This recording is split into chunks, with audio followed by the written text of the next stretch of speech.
Right. Hey, happy Monday, everybody. Welcome to Draglist Live, where we bench race with the world's top drag racers. My name is Bill Pratt. It's great to be with you tonight. And tonight we feature reigning pro stock bike world champion Gaige Herrera. And by the way, he's leading the points in 25 as well. Before we bring Gage in, let's go to John real quick. John, how are you doing, sir? They're doing great here, BP, and howdy from Houston, everybody. Please join us on the live chat. I'll take notes and I'll pass your questions and comments along to Bill and Gage. Awesome. Thank you, John. And folks, click the like button, the little thumbs up down there. Click the share button. Let your friends know we have Gaige Herrera here live. So let's prove it and bring him in. Gaige Herrera, welcome to the show. Hey, Bill. Hey, John. Thanks for bringing me on the show. Man, you get a, let's say we're talking about a little bit before the show where did you get any sleep at all? Because you raced hard yesterday up in Norwalk, Ohio, had to travel back and then I think go to work, right? Yeah, no, got a little bit of sleep. It's about a 5 hour drive for me, so I drove there, drove back, and then back to the normal grind this morning at work. But it's part of it. You got to do what you got to do. You got to live your normal life. Outside of the racing and having fun. Get a little bit of sleep, but I'll catch up throughout the week. There you go, man. I appreciate you coming on. I know that we do these shows on Monday night, which is really tough for the NHRA stars, but you're making it happen, sir. Thank you. Yeah, no, I appreciate it. It's awesome to be on here with you guys. Appreciate it, sir. So let's get right into it. So you dominated the 24 season. Congrats. You're leading the points again in 25. What have you focused on this year to stay ahead when obviously everybody has you in their crosshairs? The biggest thing I focus on is just go out there and ride the bike like I know how, and try to stay as consistent as I can on the lights. And I have one of the best crew chiefs out there, so I always know I got an awesome machine underneath me. It's just there's been a lot of new faces. I mean, Richard's been doing really good, my Yeah. teammate, and then the last, not this Norwalk, but Virginia and Bristol, we brought our rental bike out, and Braden, he kind of stirred everything up a little bit. So you know, uh, I got to keep my own head, in line, even though it's under my own tent, Yeah. So there's been a bunch of new challenges, but the biggest thing for me is always to go out and have fun. So I think that's the biggest thing that keeps me, level headed and just going out there and having fun. I love it. During like go back to 24 for a minute. I mean, what did you think every year? I mean, I saw some of the interviews at the finish line. Just was it just obviously a dream season? Were you pinching yourself all year long? Oh, absolutely. I mean, in 23 and 24, it was just, there was way too much to take in. I mean, from me making my debut at Gainesville and then getting the win there, and just keep moving forward and getting more and more wins. I mean, who would have thought in just, this is my third season, I'd have 24 wins. I mean, that's incredible. I mean, there's some people in the class that, barely have one or don't have any, and they've been doing Right. it so much longer than me. So it's been really hard for me to keep track of all the records and all the stuff I've done. And it's been a lot to take in. But as Andrew said, he threw me in there and said, hold on. So it's been a wonderful ride, and I want to change it. I'm honestly living the dream for sure. That's fantastic. Well, pro stock motorcycles about as much about precision as it is about power, right? Can you walk us through what's going through your head in that, 7 or 6.5 now seconds on the bike? What's the run look like to you, feel like to you?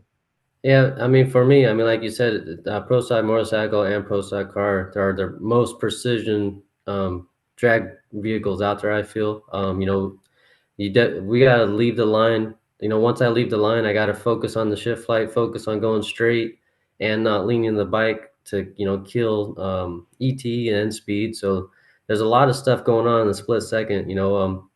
I shift the second gear right at the Christmas tree, basically, and then Wow. we're basically in high gear right at the eighth mile or a little past the eighth mile. So I'm banging six gears real quick and keep trying Wow. to keep the bike straight. So it's one of those things you almost probably hold your breath more than anything. It's just it's a lot going on.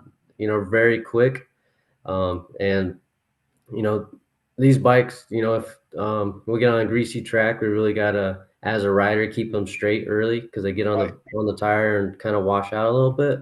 So that definitely tests the riders as far as seat of the pants, you know, because then you're kind of hanging off, and sometimes you can't see the shift light, so you got to Right. ride as muscle memory. Yeah. So there's a lot of different scenarios, but that's the biggest thing is shifting and keeping it straight for sure. Wow. That's amazing. Is it typically, I mean, for the best rides, I guess, like I've always heard, the best rides are seem like the smoothest. Or is it, do you have to shift around a bit with your weight on those bikes when they get going, or is it depend on the track condition? It depends on the track condition and, you know, whether or not some tracks are bumpier than others. You know, we definitely feel it having no rear suspension. Hmm. Um, But on a like a when I set the record in Dallas, I mean, it was a picture perfect run. It felt like I only went 7.0 when I went to 662. Yeah. You know, it was Nice. just so smooth and everything. The bike hit just right from the start line. It just, you know, hit me in the butt a little bit to get it going.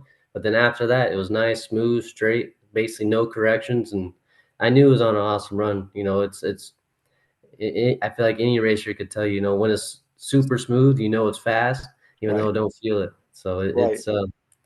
yeah, the smooth ones are what's you always search for.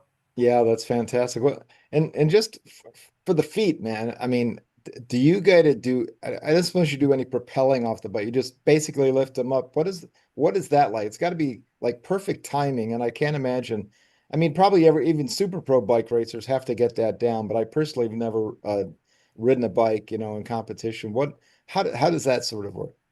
Yeah, so like me, I kind of do this whole lunge thing where I lean forward at the same time I throw the clutch and I pick my feet up at the same time. So it's kind of one whole rotating motion, I would say, with Got my it. body, you know. I leave with my heels on the pegs, so it's easier. I just slide my feet up. You know, some people leave with their feet in front of them and slide them back.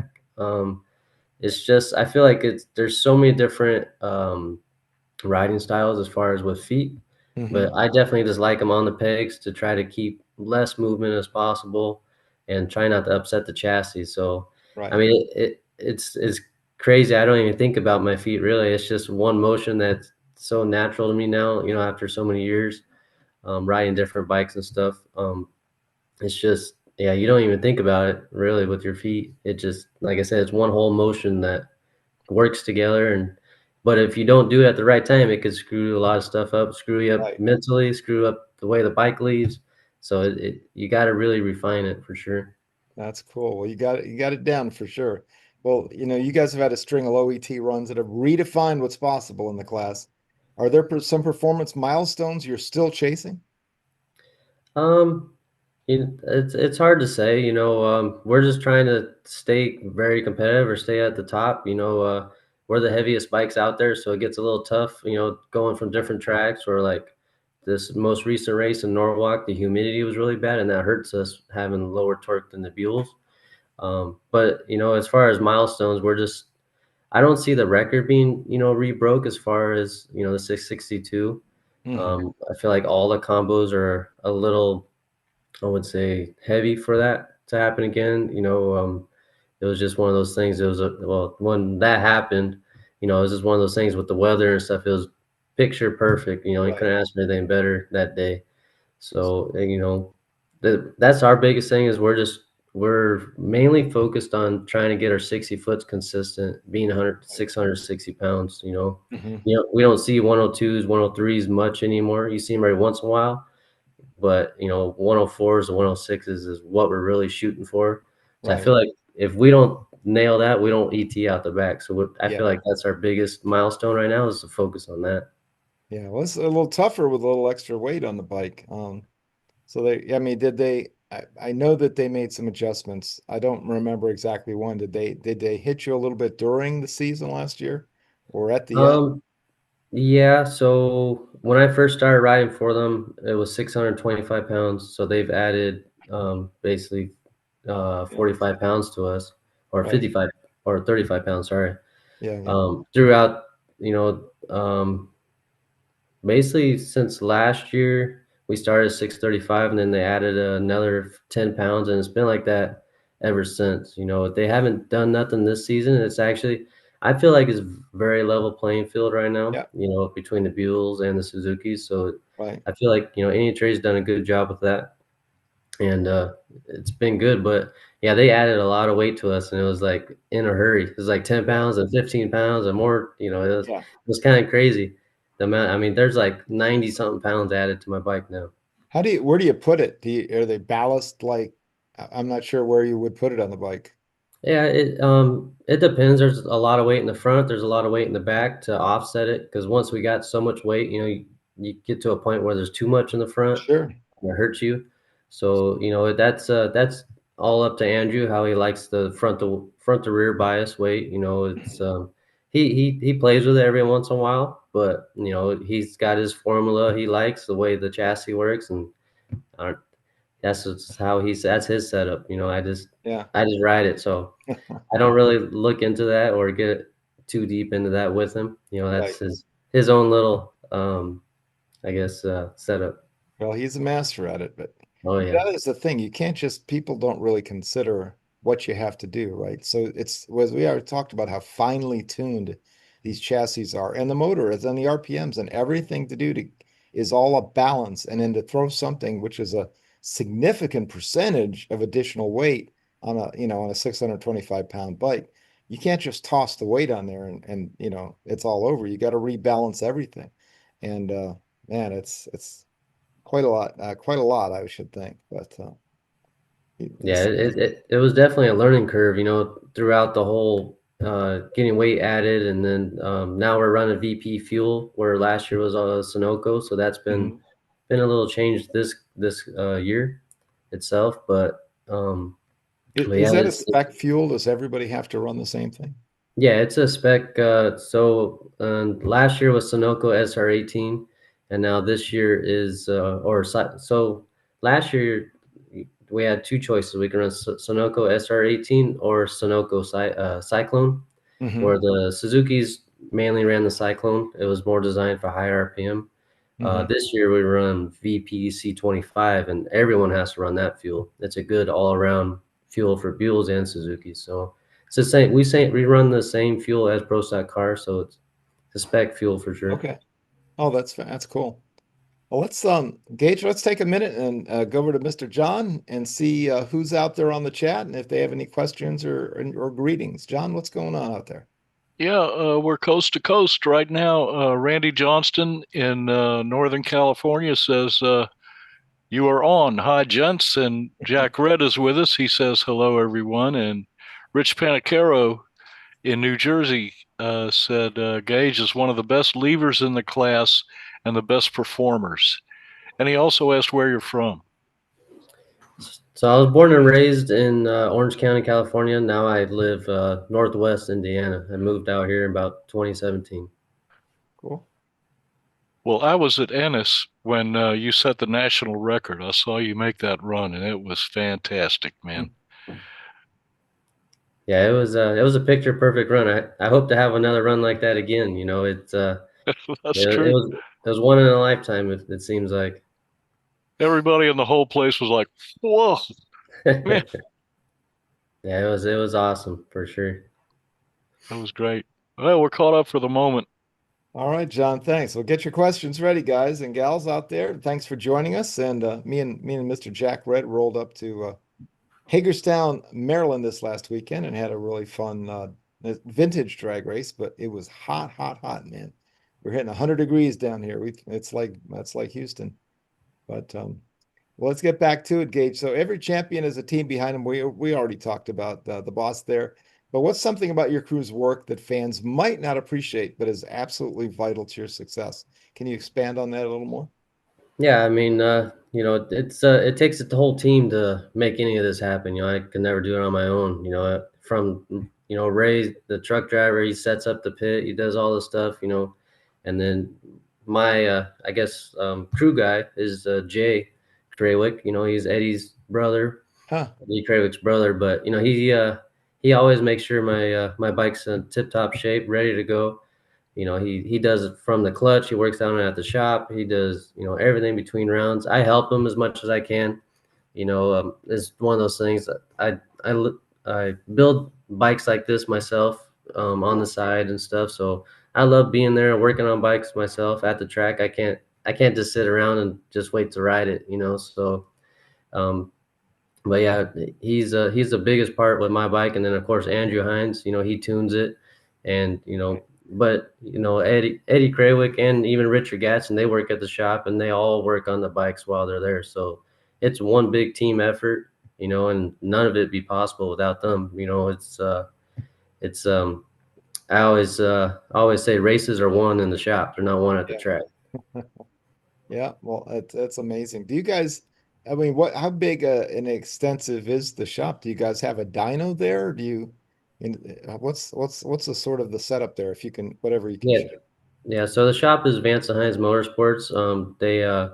They build the motors there. They have a lot of CNC machines. All the whole entire motor is built, which is designed Wow. by Andrew Hines, and he so everything's basically built in house, including the crankshafts. The only thing is that's bought out source is rods and pistons and valve Right. springs, but he designed from the head to the cases. Um, but yeah, they have a engine dyno, chassis dyno. They also we also, or Vance Hines also has a road race team. So that's all in one shop. They do a Wow. bunch of cylinder heads for not only drag race applications, but for supercross bikes, dirt bikes, um, just all around, basically motorsports in general. It's a Right. pretty big shop. I'd be lying if I said how big it was. I would say it's probably 100 by 300 shop or bigger. It's Wow. actually probably a lot bigger. It's over there in Brownsburg by DSR and John Yeah. Force and all those guys. So That town, man, that's a town that loves some drag racing, isn't it? Like everybody lives there. It's like, oh yeah, you but imagine yeah, like it's grocery shopping on well, not a Saturday morning, maybe a Tuesday morning, and hey, there's Antron. Hey, there's, yeah, I but was, yeah, their shop is very incredible and clean, and it's you walk in there and you see why they're so successful in all the years past and now. That's so cool. Well, go back to it, and obviously, well, a lot of stuff's won in the shop, but then you bring a lot to it, and you've become kind of the rider that everybody measures themselves against. So, who else pushed you to most as a competitor, either this season or 24, and 24, 23? I know there's some rivalries out there, certainly brand rivalries, but who else do you like to race against, or you think pushes you to do your best? Definitely, MSR, Matt Smith, all of them, they're our biggest competitors, but I feel like, I push myself a lot, to try to be the best I can be.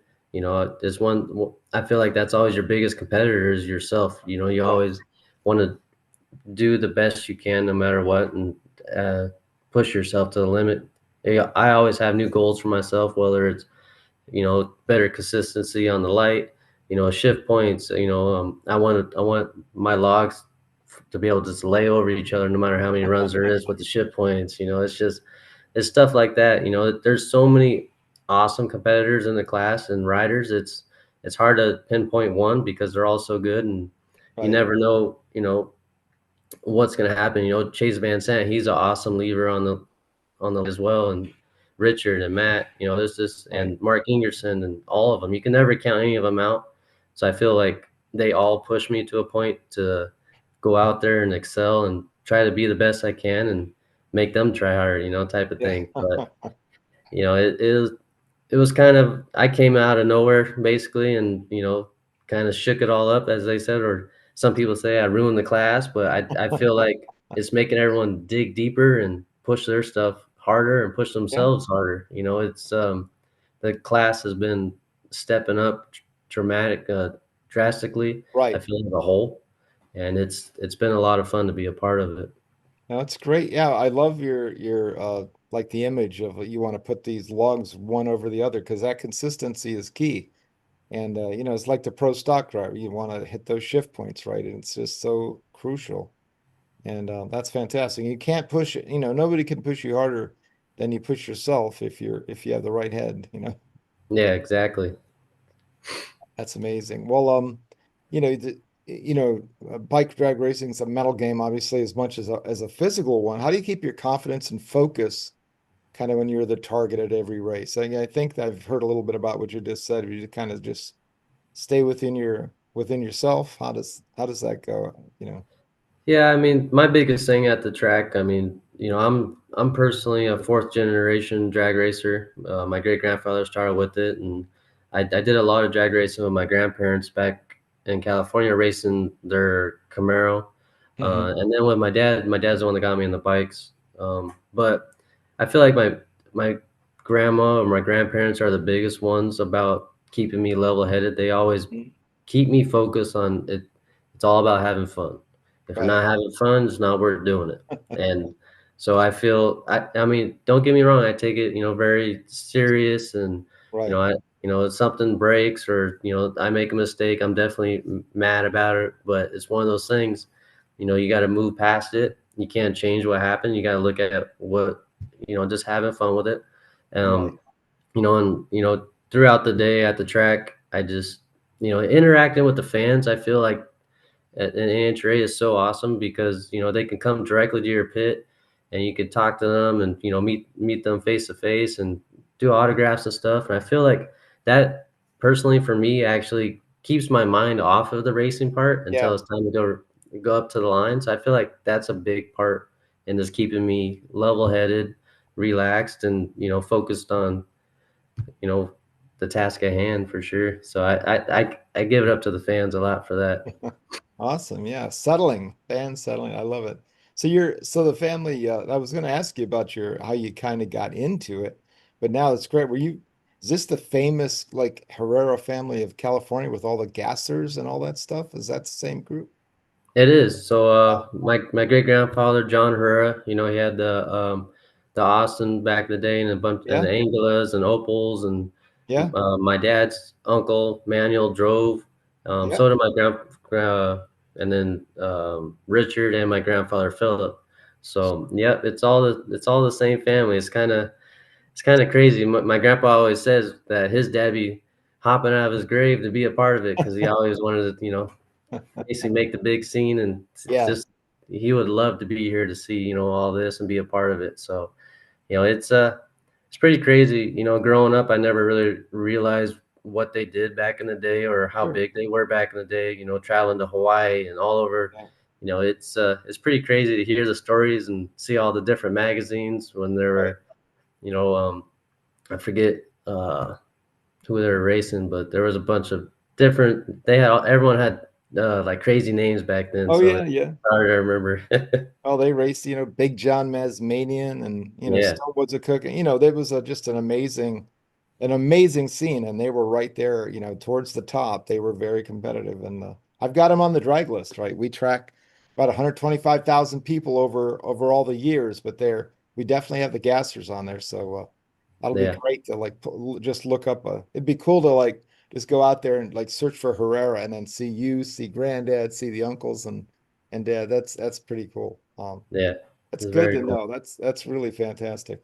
Well, let's go ahead. Looking beyond this season, what are your personal goals for maybe breaking records, building the sport, taking on new challenges? Have you thought about the future much at all? I know you're riding the wave of the current deal, but It's hard to look at the future of what I can accomplish more. I mean, my biggest goal still is to keep Matt from getting his seventh championship because I don't want him to surpass my crew chief. yeah, But me personally, I want to get another championship, but it's gonna be tough. It's crazy. I already got two, but just looking forward. I want to help the class grow. There's been a lot of new faces come out from right. the other organizations that me and Richard and Braden and Chase have raced, which is awesome. I feel like, it's been the same people in Pro Stock Motorcycle for so long that Yeah. it's awesome seeing the new people come in, and I feel like I was a big part of that. Mhm. So reaching out to them and showing them that this is possible. I did it on my own before I rode for Vance Hines for like 6 races, and I planned to run 2023 on my own. But Right. once I got that phone call, I scratched that whole Yes, plan. please. Yeah, right. No, I So love it. yeah, so I mean, it's just that's I feel like that's my biggest goal is just to reach out to people and it show that it is possible. You know, the hardest thing I see with NHRA sometimes is the traveling, but Yeah, it's the hardest thing, and then it's the coolest thing because you get to see so many different tracks and different right. fans and people. It's just, you know, so I feel like for sure that's my biggest thing is just to get it out there, you know, and show people as possible.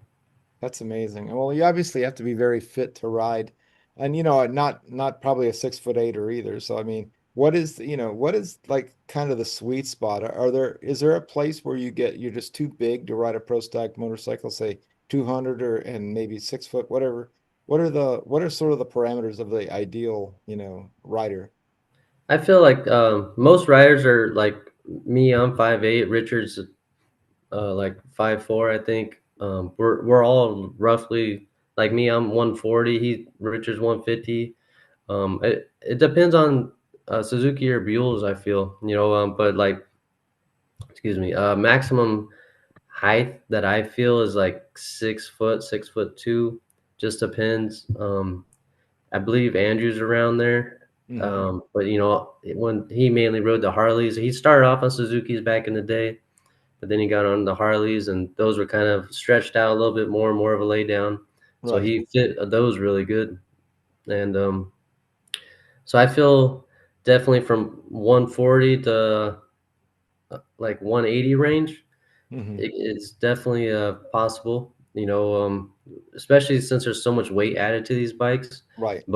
But then again, you know, the body weight is worse than ballast weight, so Yeah. it plays a big part in that. So, but most people are, I guess, or riders are jockeys, I guess, in the Yeah. 140 to 155 range for sure. Yeah, and most funny car guys as well, and gals now, and that's just the way it is, Yeah, Um, unless you talk to Mac Hagan, you know, he's yeah, like he Hagen, had more Hagen's, passion. yeah, you got Caps to Hagen. I mean, there's Caps is an amazing guy. I love him, but great guy. But yeah, Hagen's like, yeah, that's that's that's something I didn't think about. That's right. Yeah. Oh, well, very, very cool. So what as you're out there racing around, man, what is your well, let me tell you this. Let me before I get there. Like how did you kind of get started? Obviously, you got a great heritage with your famous family, but when you actually started racing, I mean, were you always on bikes? Kind of, from day one, how did it go for you? So when I was young, my dad put me on a dirt bike when I was 3 years old, and then I started racing when I was 7. And I raced dirt bikes till I was 16. I raced junior dragsters from 13 to 16 as well. And then my grandfather, he's always had his A gas Camaro, Hmm. uh, and he always ran the March meet and the heritages out in the West Coast. So Right. I've always been around it. I've been around cars and bikes. My dad always raced a bike as far as I can remember when I was a little kid. I have a picture when I was like a month old, you know, at the racetrack sitting on his gas tank. So Yeah. I've always been around bikes. I've always been around cars. But you know, I've always leaned towards bikes and racing dirt bikes. And then towards the end of that, you know, I kept getting hurt. And my dad finally looked at me and was like, "Are you tired of getting hurt? You know, you want to go race in a straight line type of thing?" Yeah. And so I started off on a bike when I was 16, and I haven't looked back as far as that. But then I also drove my grandpa's a gas Camaro for a while. I've raced dragsters as well. I did that for probably 6 years, I would say. You know, Wow. between super comps, super pro, and you know, so I've kind of driven a little bit of everything, but it's always been drag racing for the Right. most part. You know, I've never done road racing stuff or go karts or nothing like that. I mean, I've done it as fun, but Right. I've always went back to bikes. You know, it's just where my heart's at, and you know, I guess being on two wheels from 3 years old is just what feels at home. That's awesome. Well, let's go back to John and see what he or folks from the chat have to say. John, what's going on out there, sir? Well, you're giving us a great interview, Gage. Everybody's listening to you. Rich Panacaro, you had mentioned Eddie Krawick, and he said Eddie is awesome. And he also, I'm not sure what you were talking about, but I think you were talking about racing at E Town. Somebody raced at E Town, and Rich was excited about that. He said another E-Town racer, and he asked, "What did you think about Corey Reed winning Pro Stock this weekend?" Yeah, as far as Corey, winning Pro Stock, I was very happy for him. That was so awesome for him and Joey Gladstone. When they ran Pro Stock Motorcycle together, and Joey won on that, and Corey was there supporting him.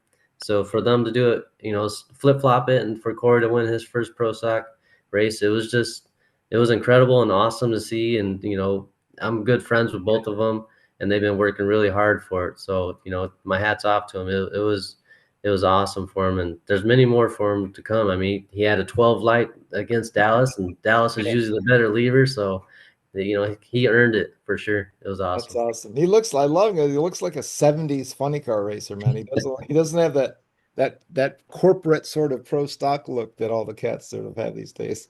So, Yeah, no, he's definitely he's unique, but he's an awesome person and awesome character for sure. really I cool. saw you go over and hug Richard Gladstone when he won, and I thought that was a great show of good sportsmanship on your part. Yeah, when he got his first win in Bristol, it was awesome for us both to be in the final, but to him to get the win over me, I think I was just as happy as him. He was kind of choked up, he didn't want to lift his visor. I don't know if he was tearing up or just in disbelief, but I was very happy for him to get his first win. He had a bunch of little bumps in the road, struggles, and having to deal with me. I mean, I didn't let Eddie Kravick get his 50th win type of thing in 23. As many times we were in the final, it's and Richard even said, and Ed, they wanted to earn it. So, Yeah. For Richard to get his first win, I mean, that was a big monkey off his back. But for the whole team, it was an awesome win, and we needed that for sure. So it felt like I won, even though I didn't, for sure. Well, to get past you is really quite an accomplishment, man. Yeah. From what I've seen, you're the hands down favorite in every race you enter. I try to be. Thanks, John. Anybody else with a thought? We are caught up for the moment. Oh, they're just digging it, man. I think our guys just like to listen, but that's cool. So we got more good content coming your way. So, Gage, any crazy road stories as you go up or down the nation's highways, traveling to or from tracks, or any weird circumstances that happen at the track you can kind of think of? Trying to think. Nothing too crazy or out of the ordinary. I mean, I think it was in 23 from Seattle to Sonoma. Our plane got delayed 4 times, and then it got canceled. So we ended up having to drive down and get there like a couple hours before. I think what time we get there? It was like 2 or 3 in the morning. Then we had to be up super early for qualifying, so that was a rough one. I mean, that's one of those things when you're not driving to the races, you're relying on planes and stuff. Anything can happen, but nothing too crazy has happened yet. I'm sure something will happen.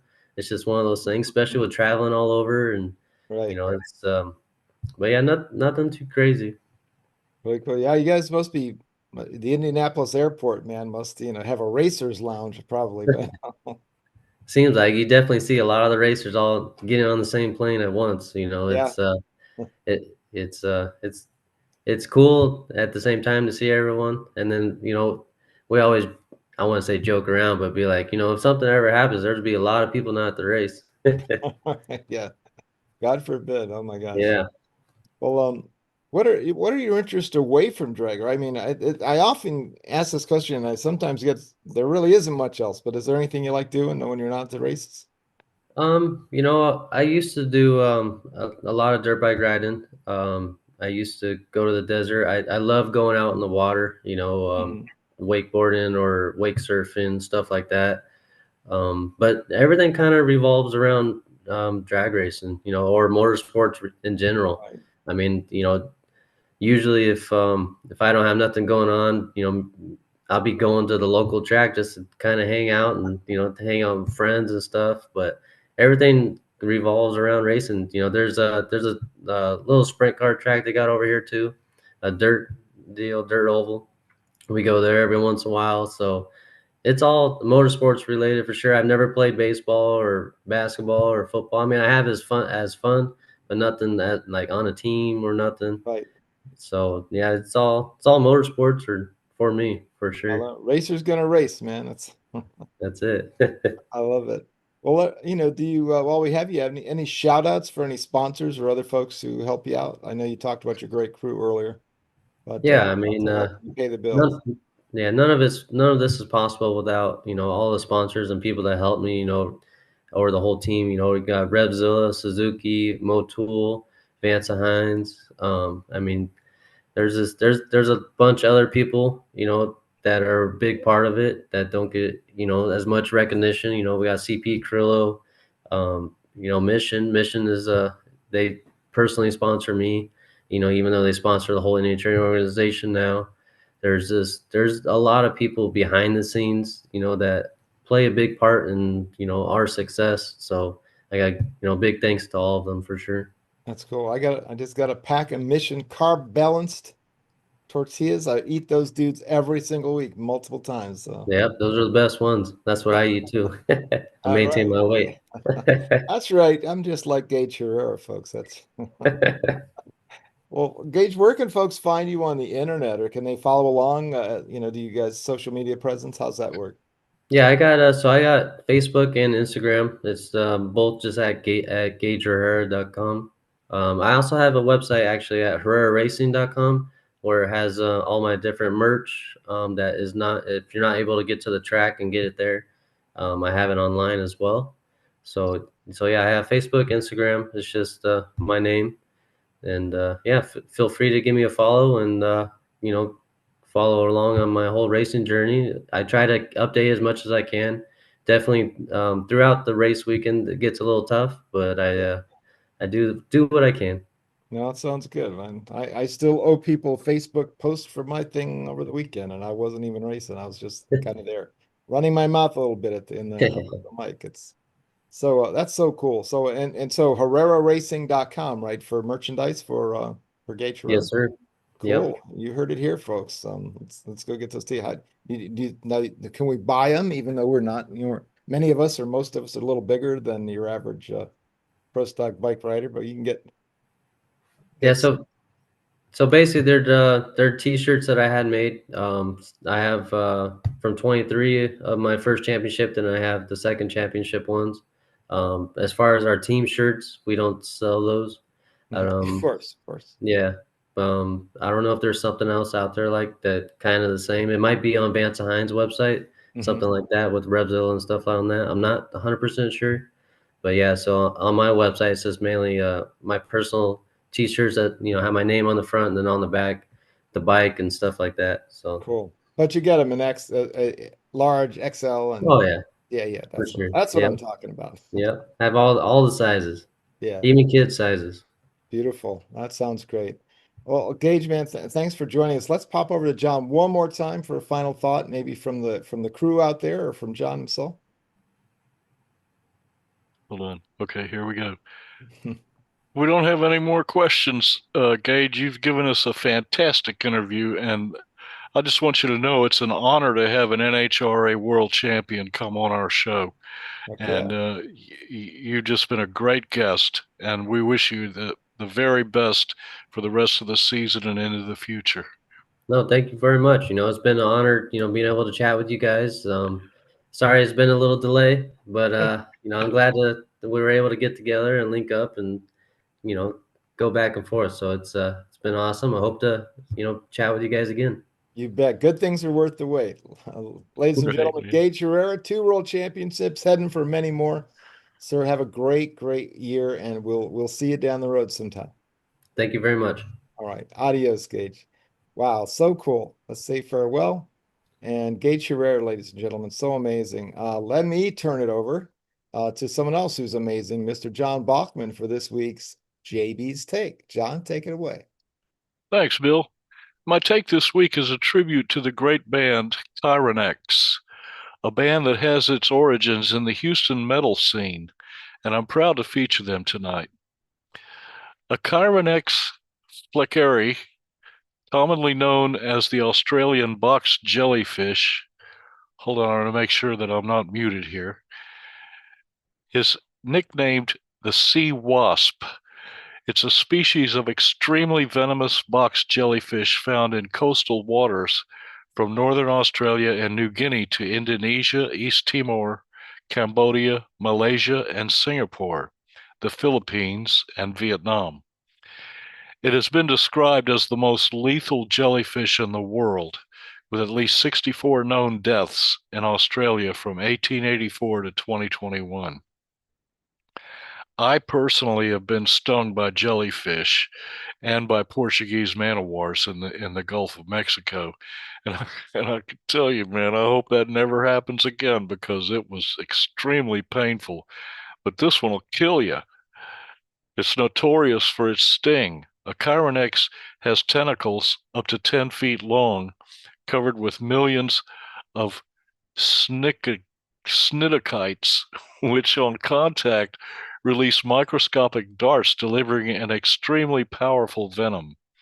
Being stung commonly results in excruciating pain, and if the sting area is significant, an untreated victim may die in 2 to 5 minutes.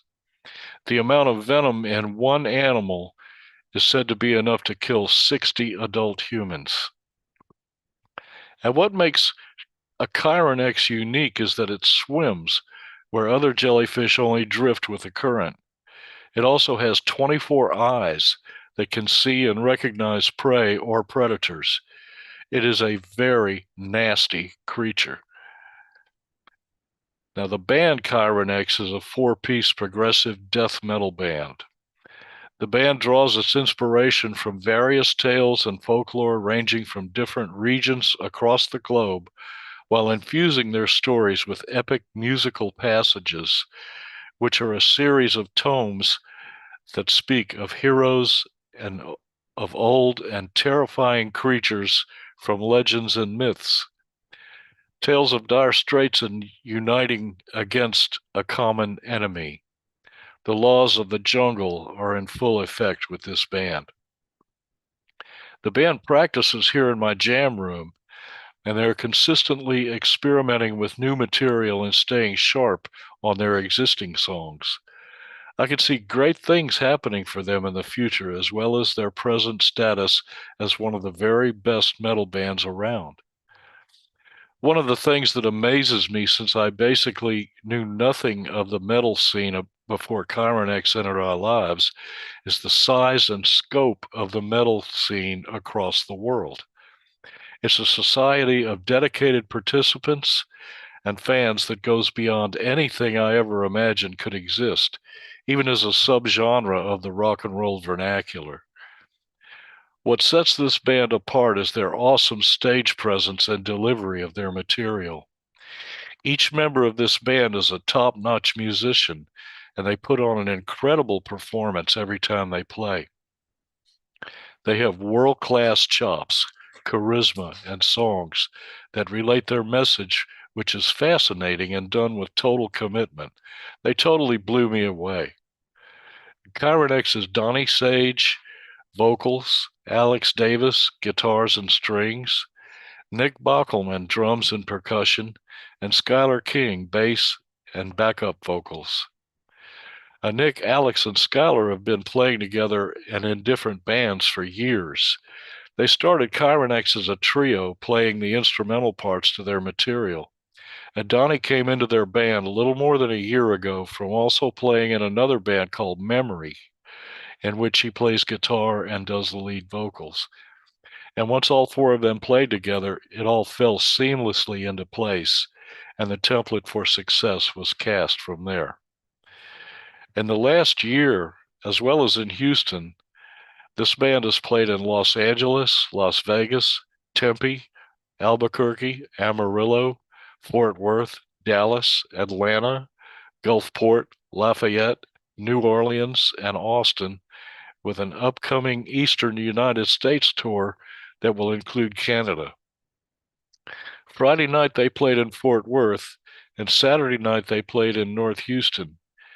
Every gig they do creates mayhem, and they have a reputation as being the real deal with their fan base. They are now known across the planet.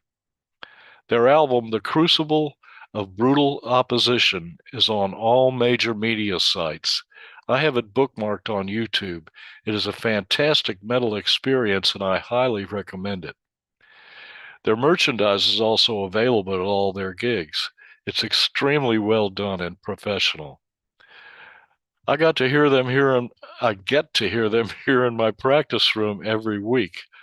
Lucky me. Folks can criticize them because they are a loud, head-banging band, but I've said all along there's a lot worse things they could be doing. And what they're doing is, in my book, world class. They represent a generation of youth that is united in its focus and intent. I personally am a 75-year-old musician with over 50 years of experience playing multiple instruments in several styles. But even though I never played in a metal band, I not only approve of them, I'm a fan. As it says on their online post, be ruthless or be prey. I'd like to wish a happy 42nd anniversary to my beautiful wife, Debbie. I love you, babe. Everybody stay safe and well. You are the most important part of this show, and we love you all. It's a great way to spend an hour together on a Monday night. We'll see you all next time. God bless America. Back to you, Bill. Hey, thank you, John. And by the way, happy anniversary, John and Debbie. That's amazing. Thank Great. you. So the card's in the mail. Actually, I was unaware. I need to get on top of that. But that's fantastic. So cool and great. Congrats to Kyle and the guys. It's pretty amazing. Let's talk about a couple special notices. One thing I want to mention, I had a great time up at Mason-Dixon Dragway on Saturday for the 16th annual Rocking Chair Nationals. Got a chance to see Nitro Dragsters. Mr. Jim Gloyd was there with his front engine fuel dragster, injected fuel dragsters, blown gas tickers, competition coupe match race, of course, with our friend Dale, who's off and on here, and Doug Wood. And of course, the wheel standing 38 special of our friends from Appomattox, Virginia. By the way, I took a close-up picture of your saying on the back of that, John. So Kowalski Customs was there with their true vintage hot rods, lots of other nostalgia pro drag cars and show cars. I want to thank Elmer Wachter for hosting us, the great track owner who also used to drive a blown Willys Jeep in the Wild Bunch circuit. And thanks to Gary Gore and Hayne Dominic for another great event. I was proud to take part in announcing many deserving Lifetime Achievement Awards. And I've posted a bunch of photos up on the Draglist Facebook page. So go take a look at that. And it was great to see our amazing drag racing family once again. Jack Red rolled up the road with me and my traveling partner, and we just had a great time. Saw Dale and Lisa, I almost name everybody because I'm going to miss them all, miss somebody, but they were all terrific. So again, what a great family, worldwide family we have here. No matter where we go, we got friends, and thanks to drag racing for that. Still working on the Facebook videos, those Facebook Live videos, the Draglist Lives that were up there. Downloaded all the files to my computer, which I reported last week. Now I went up there and looked at some instructions, said, oh, by the way, that's just like a structure for you to further download the files. So now I'm flipping out. We've got about a week to go. I sent a note to our Sharon, our AI guru, and we are going to be working on that this week. I guarantee it. That's what's happening. Upcoming guests, thanks to Miss K. Next Monday night, July 7th already. Can you believe it's July, folks? Pro Stock Motorcycle racer Chris Bostic. So we're going to stick with the bikes, and we'll get to see what Mr. Bostic has to share with us. We went from the top team in the sport, now someone who was out there just trying to throw elbows and compete with those guys in an incredibly competitive class. So really looking forward to talking to Chris Bostic. On the 14th of July, Ida Zetterstrom, the European Top Fuel champion and NHRA contender, the teammate of Alexis Sajoria, who we had the pleasure of talking with last week. On the 21st, the Quadra Boys, the NHRA Pro Stock team, a bunch of brothers, three, and Dad Fernando Sr., who runs the whole deal. Looking forward to talking to the Quadra family on the 21st. Announcing this for the first time, folks, on the 28th of July, Matt Stutzman is going to be our guest. Matt is also known as the Armless Archer. He's literally an archer who shoots ridiculously well without the benefit of arms. He's also a race car driver. And we're just it's fascinating. Miss K found this gentleman, and I just can't wait to talk with him and find out what it's like. And truly, someone who doesn't let life dictate what he does, but he dictates what's going on. So Matt Stutzman coming up on the 28th. Now we're looking for someone from August 4th. Now August 11th, we had Chico Kodama from the Moon Eyes, famous Moon Eyes team was scheduled. Unfortunately, I've just found out that I cannot be available on the 11th, so Kay is looking to reschedule. Ideally, we could put him in on the 4th, but I mean, Mr. Kadama has to let us know what his schedule is, and we'll make sure to accommodate him. And so, I mean, I guess I'm announcing that we do not plan to have a show on August 11th.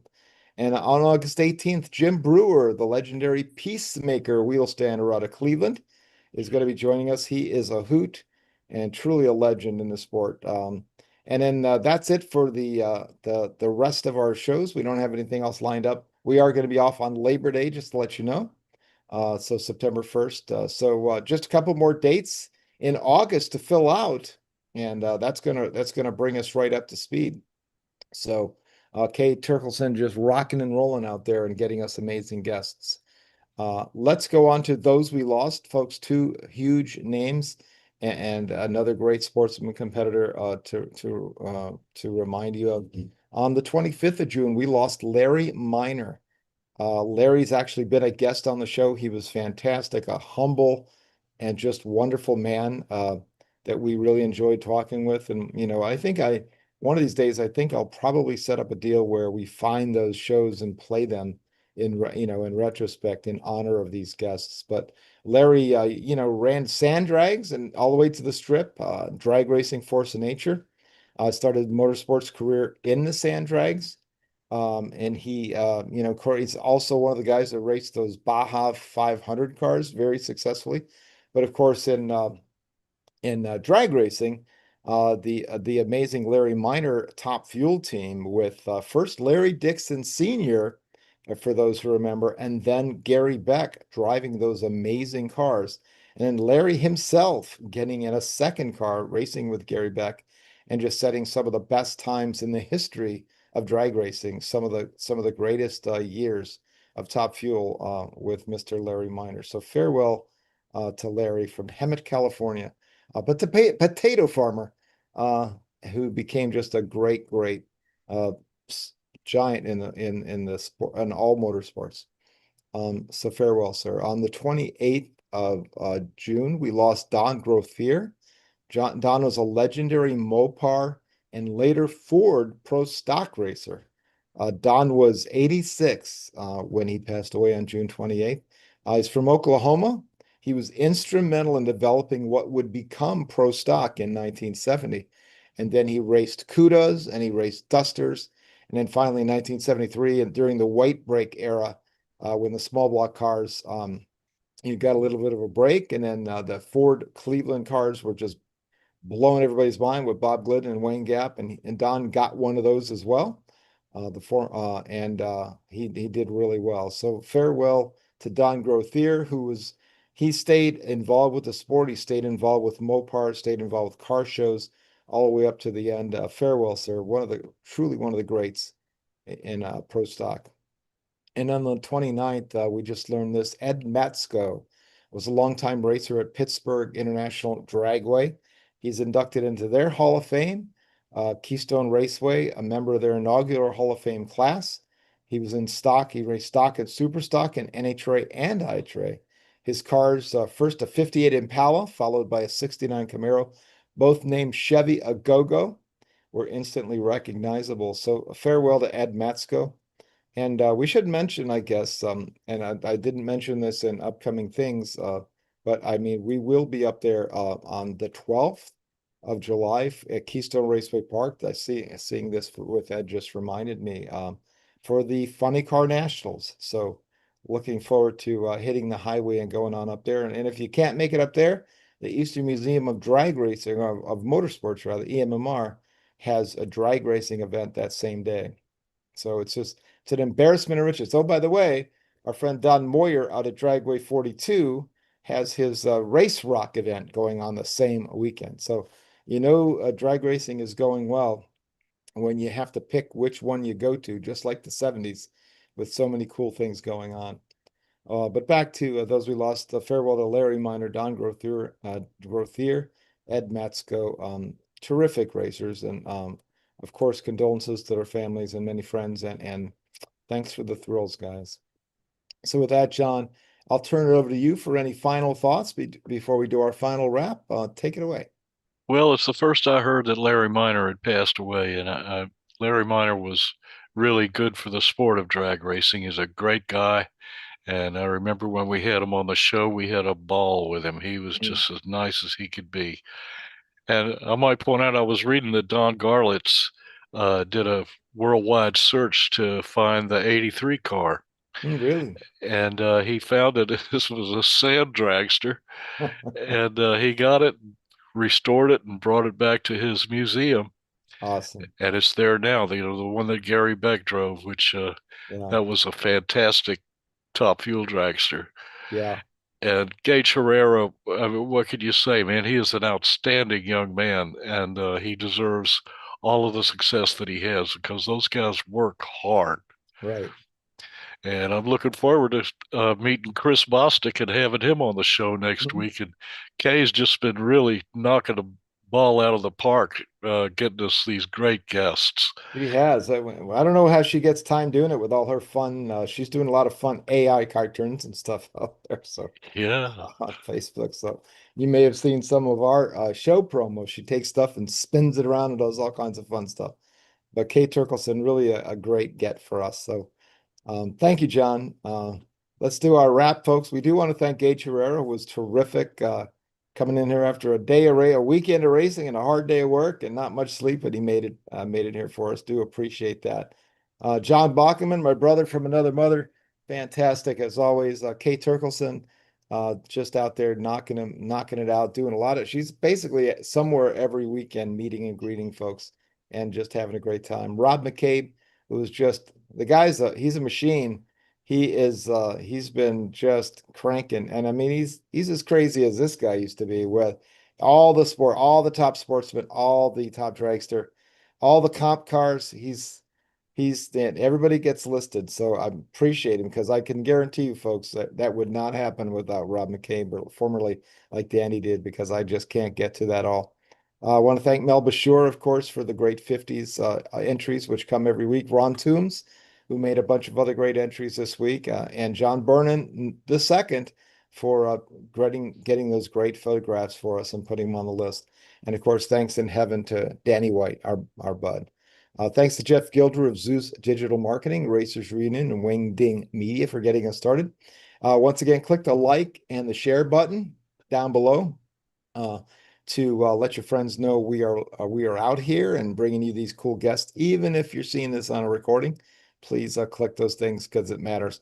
Also, the little box in the bottom that says Draglist, that is how you can subscribe to the channel. So please click that, dude. And there's also some bell somewhere where it'll alert you when we come on. But I don't want you to go crazy. But anyway, check on draglist.com every day to see what's new. Of course, we covered the big event last week and at Norwalk, or as of yesterday, basically. And also, Ohio Dave Oakes was in attendance. And I've got a photo review from him that I am about to publish on Draglist moments after we get off the air. So thanks to David, who always takes care of us with good stuff from up that way. And I'll also, I think, be putting up a little bit of a story and a couple of photos from the event at Hagerstown at Mason-Dixon Dragway over the last weekend. Finally, let's say farewell for this week. See you next Monday night, July 7th, for the Pro Stock Bike racer Chris Bostic. Stay cool out there, folks. It's been 99 to 100 degrees here in the Maryland area. Brutal. We're not used to this down here like John is. But have a fantastic week, folks. And happy summer. Here we are, right? Let's enjoy your summer, and we'll see you next Monday night. Bye-bye.